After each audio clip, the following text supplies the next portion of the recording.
इसकी जानिब से साबिक वज़ीर-ए-आज़म इमरान खान की अहलिया बुशरा बीबी पर शाया होने वाली खुसूसी रिपोर्ट ने पाकिस्तानी सियासत में एक नई बहस छेड़ दी है। द इकोनॉमिस्ट में शाया तहलका खेज तहकीकाती रिपोर्ट का उन्वान सूफी क्रिकेटर और जासूस पाकिस्तान का गेम ऑफ थ्रोन्स है, जिसको नामवर बरतानवी सहाफी ओवन बेनेट जोन्स ने तहरीर किया है। रिपोर्ट के मुताबिक पाकिस्तानी सियासत में एक किरदार ऐसा है जो मंजर आम पर कम नजर आया, लेकिन उसका पसे पर्दा असर रसूख मौजूद बहस बना रहा।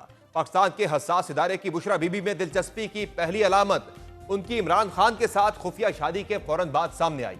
इकोनॉमिस्ट की रिपोर्ट के मुताबिक अगरचे हसास इदारे ने यह रिश्ता नहीं करवाया था, लेकिन ऐसे इशारे जरूर मौजूद थे कि इदारा इस ताल्लुक से फायदा उठा रहा था। बाद मुबस्सरीन के हवाले से रिपोर्ट में बताया गया है कि हसास इदारे के कुछ अफराद मुबैना तौर पर ऐसी मालूमात बुशरा बीबी तक पहुंचाते थे जिन्हें बुशरा बीबी इमरान खान के सामने अपनी रूहानी बसीरत से हासिल मालूमात के तौर पर पेश करती थी।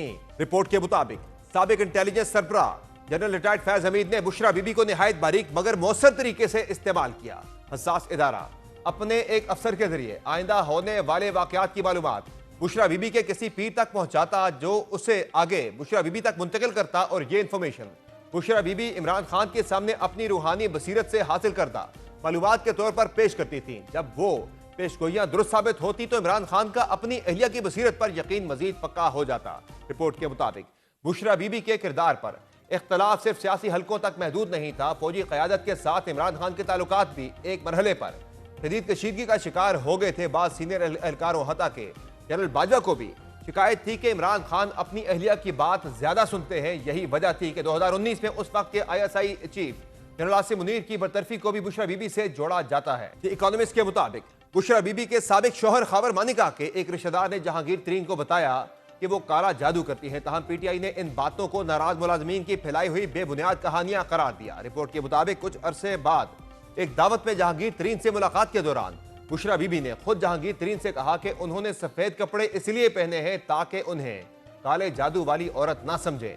जहांगीर तरीन ने कहा कि उन्होंने उसी रात समझ लिया कि PTI में उनका मुस्तकबिल नहीं और बाद में पार्टी छोड़ दी।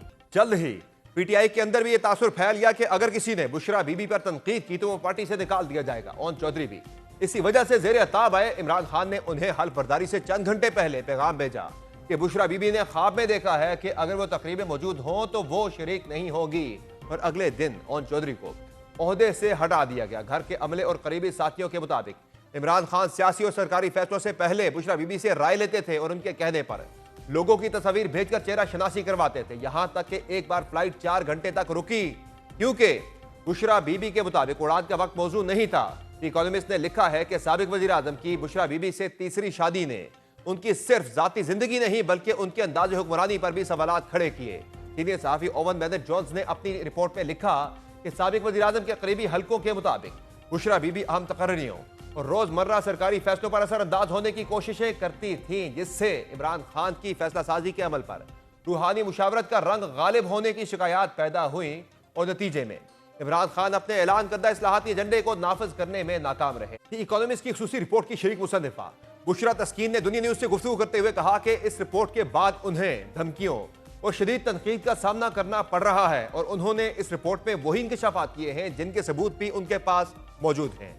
सबसे पहली मुश्किल इस वक्त आ गई है, पहले तो नहीं थी, लेकिन इस वक्त जो गालियाँ सुन रहे हैं और जो धमकियाँ आ रही हैं वही एक मुश्किल है। बेसिकली रिपोर्ट जो है ये बुशरा बीबी साहिबा की ज़िंदगी के ऊपर हमने उनकी एक प्रोफाइल तैयार करने की कोशिश की है और जो चीज़ें पाकिस्तानी मीडिया में इससे पहले रिपोर्ट होती रही हैं ओवर द ईयर्स, उस सब को हमने सम अप किया है। उसके ऊपर फिर हमने फर्दर रिसर्च की। बहुत सारी तो बातें ऐसी भी निकली जो कि वेरीफाई नहीं हो पा रही थी and those are not part of our story. हमारी स्टोरी में सिर्फ वही चीज़ें हैं जिनके लिए हमारे पास प्रूफ्स मौजूद हैं, जिसके ऊपर हम बात कर रहे हैं और बात कर सकते हैं। अहम बात यह है कि इकोनॉमिस्ट की इस सनसनीखेज रिपोर्ट के बाद हुकूमत ने भी अपनी तमाम तोपों का रुख तहरीक इंसाफ की जानिब मोड़ दिया है।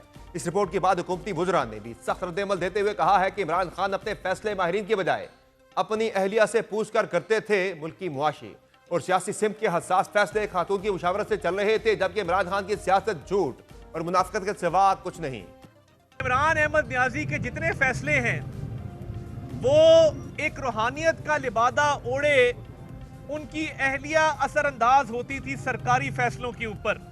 वो बताती थी कि कौन सी तैनाती कहां होगी, कौन से मुल्क के साथ अच्छे ताल्लुकात होंगे, किस मुल्क के साथ थोड़ा सा रिजर्व ताल्लुकात रखने हैं। तो ये कौन सी दीन की तालीम थी या रूहानियत थी जिसका जिक्र इस जरीदे के अंदर हुआ है, जिसके तहत पाकिस्तान की तकदीर के फैसले साबिक वज़ीर-ए-आज़म इमरान खान करते थे। और उनकी सियासत झूठ, मुनाफिकत और इल्ज़ाम तराशी के अलावा कुछ नहीं है।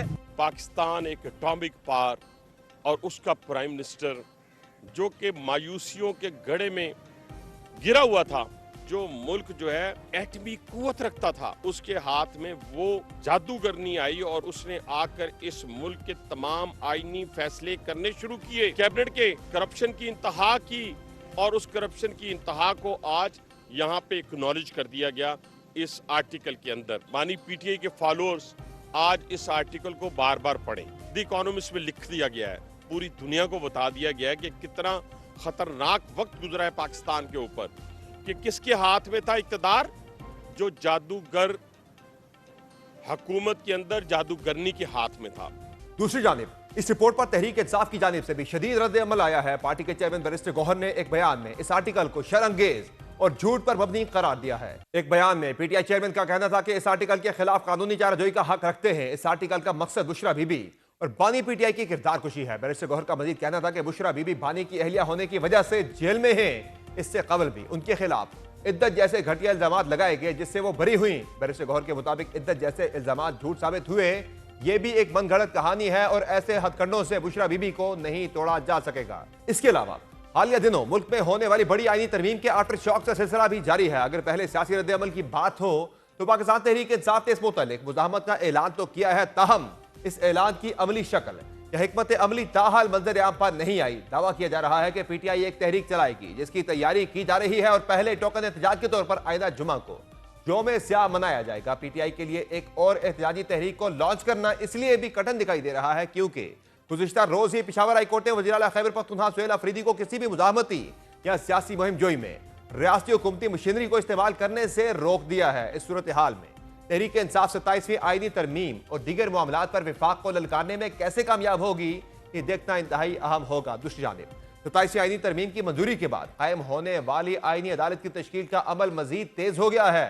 विफाकी आईनी अदालत के सरबराह जस्टिस अमीनुद्दीन खान ने अपना पहला हुक्म जारी करते हुए साबिक डिस्ट्रिक्ट एंड सेशन जज मोहम्मद हफीज को रजिस्ट्रार आईनी अदालत लगा दिया है। इसके अलावा विफाकी आईनी अदालत के लिए इस्लामाबाद हाई कोर्ट की इमारत में नई अदालतों की तैयारी आखिरी मराहिल में है। हाई कोर्ट के 3rd फ्लोर पर 4 अदालतों की तैयारी जारी है, जबकि एडवोकेट जनरल और अटॉर्नी जनरल के दफातर भी खाली करवा कर नई जगह मुंतकिल किए जा रहे हैं। 2 मजीद अदालतें 2nd फ्लोर पर कायम की जाएंगी और जस्टिस मोहसिन अख्तर कियानी समेत कई जजों की अदालतें भी मुंतकिल की जा रही हैं। गो के इस आईनी अदालत में जजों की हतमी तादाद से मुतल्लिक अभी फैसला नहीं हुआ, ताहम आज एक और जज ने इस अदालत के रुकन का हल्फ ले लिया है। इस्लामाबाद हाई कोर्ट में विफाकी आईनी अदालत के 5वें जज के लिए हल्फ बर्दारी की तकरीब का इनेकाद किया गया, जिसमें जस्टिस के आगा ने विफाकी आईनी अदालत के जज के तौर पर हल्फ उठा लिया है। तकरीब में इस्लामाबाद हाई कोर्ट के justice Arbab Mohammad Tahir, justice Mohammad Azam Khan, justice इनाम अमीन मिनहास, जस्टिस खादम हुसैन सोमरो और जस्टिस मोहम्मद आसिफ ने शिरकत की, जबकि आईनी अदालत के सरबराह जस्टिस अमीनुद्दीन खान ने जस्टिस के आगा से हल्फ लिया। हल्फ बर्दारी तकरीब में आईनी अदालत के गुज़िश्ता रोज हल्फ लेने वाले जस्टिस आमिर फारूक, जस्टिस हसन अजहर रिजवी और जस्टिस अली बाक़र नदवी ने भी शिरकत की। दूसरी जानिब